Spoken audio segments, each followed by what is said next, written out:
Bien le bonsoir à tous, ici Virgule, j'espère que vous allez bien, en tout cas moi ça va super.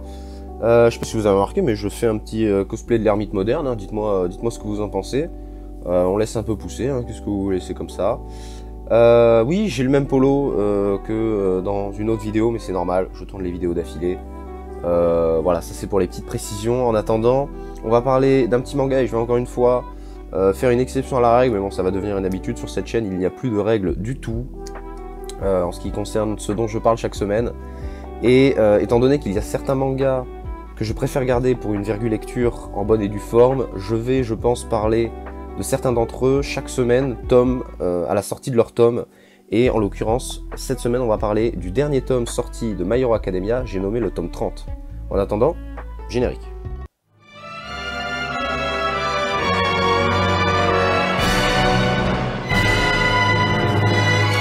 ジョルノ・ジョバーナには夢がある。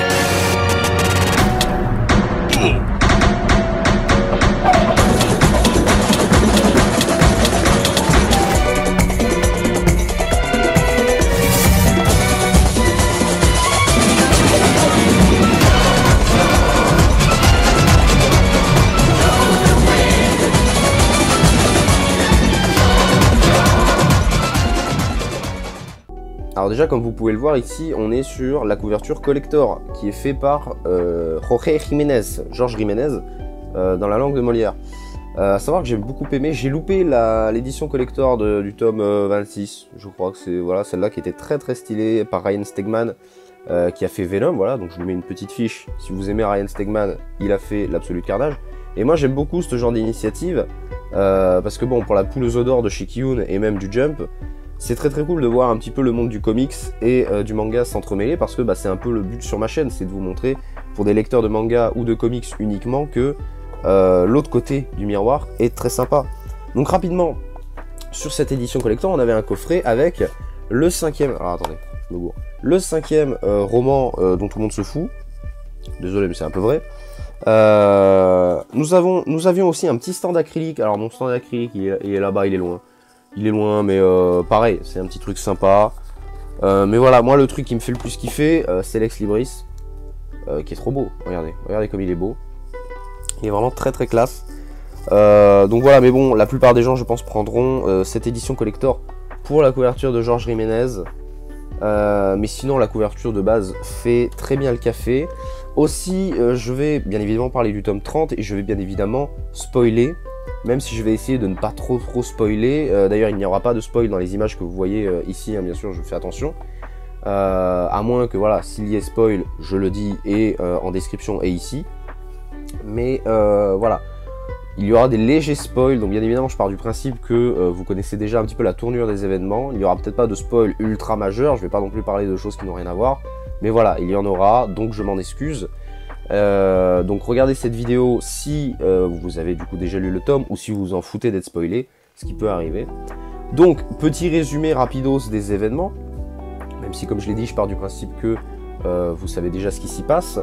Nous sommes à Ragako, je crois que c'est comme ça qu'elle s'appelle le patelin, et il y a un bordel monstre au niveau des super-héros et des super-vilains. Tomura Shigaraki est en forme plus que jamais, et c'est vraiment lui qui va être vraiment le clou du spectacle de ces derniers tomes, hein, parce que à chaque tome il est fantastique, hein, vraiment c'est une évolution de personnage auquel je ne m'y attendais pas du tout.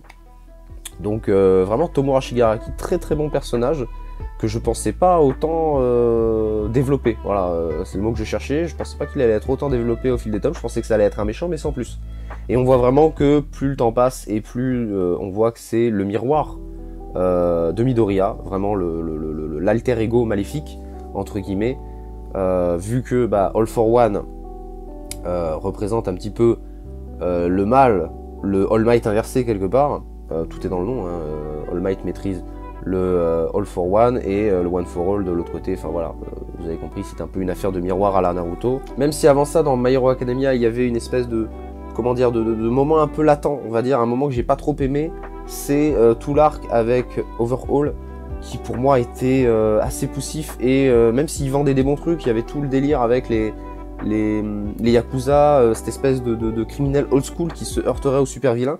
Moi j'en attendais beaucoup de ça, Justement, aimant les comics, bah voilà, je m'attendais à vraiment avoir une petite alliance entre peut-être un petit peu le méchant japonais qu'on voit dans des seinen, vous voyez, qu'on voit un petit peu comme ça, et d'un autre côté, le méchant américain. Vous voyez, j'aurais vu, sans parler de lutte entre les nations, hein, bien sûr, mais vous voyez, je m'attendais un petit peu à voir ces deux styles de personnages se confronter, et malheureusement, il n'y a pas eu de tout ça. Le combat s'est joué en 4 planches et c'était fini. Donc après ça, j'ai pris une grande pause dans My Hero Academia, j'ai attendu qu'il y ait beaucoup de tomes, et je me suis tout sifflé d'un coup. Je m'en suis fait, je crois, une dizaine d'un coup. Et vraiment, après ça, voilà, il a été vraiment bon. Là-dessus, on peut pas lui en vouloir.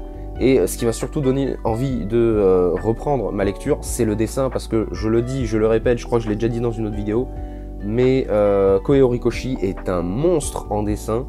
Dans le Jump, je pense que lui et Yuki Tabata qui fait Black Clover sont les deux pointures en ce moment du Jump. C'est vraiment excellent ce qu'ils font. Et donc voilà, dans ce tome, il va y avoir vraiment beaucoup de personnages. On voit vraiment, comme je pensais qu'il y allait se passer, un espèce de, comment dire, de confrontation entre le bien et le mal, et vraiment la nuance se fait de plus en plus fine. On voit ça avec Twice, qui était the best. Je vais pas en dire plus pour ceux qui ne l'ont pas lu, mais Twice, c'est comme Tomura.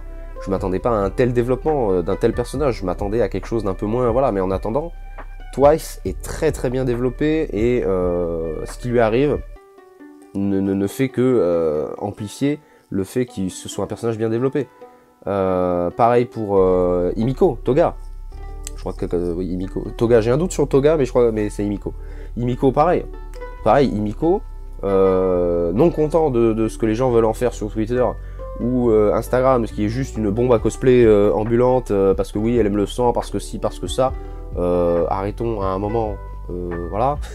Mais sans ça, c'est un très bon personnage. Elle est très bien développée, et sa relation avec d'autres personnages est très très bien jouée. Franchement, c'est excellent. Aussi, en parlant des méchants, bien sûr, on en parle. Alors, à savoir que mon petit regret, j'adore cette couve, hein, mais j'adore la couve originale. Voilà, ça c'est la couve du tome 30 que certains d'entre vous ont. Mais un truc, moi, que je regrette, mais alors amplement, c'est que, voilà, le sketch qu'il y a au début, mais je le trouve méga stylé. Moi, je vais essayer de mettre là au cas où il y a des images, mais regardez ça. Moi, de toute façon, les crayonnés, j'adore. Et justement, ce personnage, dont j'ai oublié le nom, Crématorium, voilà, c'est son nom de super vilain que je cherchais. Et bien, celui-là, pareil, il nous bluffe à tous les points. Même si, bon, on s'en doutait un petit peu, c'était un petit peu le secret de Polichinelle, un petit peu comme Toby égale Obito dans Naruto, c'était un petit peu on le savait très bien, mais on était en mode, vas-y, fais ta révélation, on est content. Voilà, Crématorium, qui se révèle être un personnage, évidemment, je vais pas vous le dire pour ceux qui ne le savent pas encore, mais voilà, c'est très très bien joué, très très bien tourné de la part de l'auteur, parce que on s'attendait, s'il y a bien un truc auquel on s'attendait pas, c'est qu'il le fasse à ce moment-là. Parce que là, comme le dit un personnage, je crois qu'un personnage le dit, là c'est vraiment laver son linge sale en public. Là le mec n'a aucune race, et vraiment c'est ça qui est sympa, c'est que ça arrive en plein milieu de cet événement là. On se dit mais attends, on est déjà avec voilà, on est déjà avec Tomura, avec Deku, Bakugo, qu'est-ce qui se passe? Il y a tout ça, et paf, évidemment Endeavor qui est développé depuis quelques d'ailleurs, qui est un personnage aussi qui a un développement excellent, et c'est ça en fait que je reproche un petit peu à l'arc précédent, à l'arc Overhaul, c'est qu'on ait voilà, à part le million qui sauve tout, évidemment le million qui sauve tout, hein. Mais le reste, on voit que certains persos, la petite avec sa corne, dont je ne me souviens pas de son prénom, elle est clairement là pour un élément futur. Je suis désolé, mais ça c'est un peu le... on n'est pas sur le même personnage, mais c'est un peu comme dès qu'on nous a annoncé à quoi servait le pouvoir de Trafalgar Law dans One Piece. Pour ceux qui sont pas au courant, Trafalgar Law a un pouvoir, à part son pouvoir de base, qui est de pouvoir rendre immortel un personnage. Ça, c'est une échelle de Jacob ambulante. Si on pose ça là, c'est que ça va servir à un moment. Et ben, elle, c'est pareil. Elle, c'est pareil. Et on peut pas me dire que... Voilà. Et même, d'ailleurs, elle a un rôle que j'aime pas trop, parce qu'à la fin, elle se met à soigner des gens, et voilà. C'est vrai que, force est de constater, quand dans un manga, les personnages ne se mettent à ne plus craindre la mort, tout simplement, c'est ce qui se passe un peu dans Nanatsu no Taizai, on perd un peu... Voilà, là, on a peur pour les personnages. Lors de cette guerre à Arakago, vraiment on avait peur pour les personnages. Les personnages étaient très bien pour ça, c'est que on voyait leurs limites, qui s'est lancé au devant d'un danger qui ne pouvait pas, comme ça, one-shotter tout calmement, hein, et je pense même qu'un All Might aurait eu du mal. Mais que ce soit Endeavor, que ce soit Shoto, que ce soit Deku, que ce soit Bakugo, etc. Vraiment, on a peur pour eux, surtout que Tomura est en très grande forme. Et justement, vraiment, dans ce tome et même les tomes précédents, vraiment ça vaut le détour. Donc voilà, c'est tout ce que j'avais à dire sur ce tome. J'espère que ça vous a plu, j'espère que vous avez aimé votre lecture comme moi j'ai aimé la mienne. En tout cas, moi je vous dis à la semaine prochaine, je vous fais des bisous pour une nouvelle review. Salut!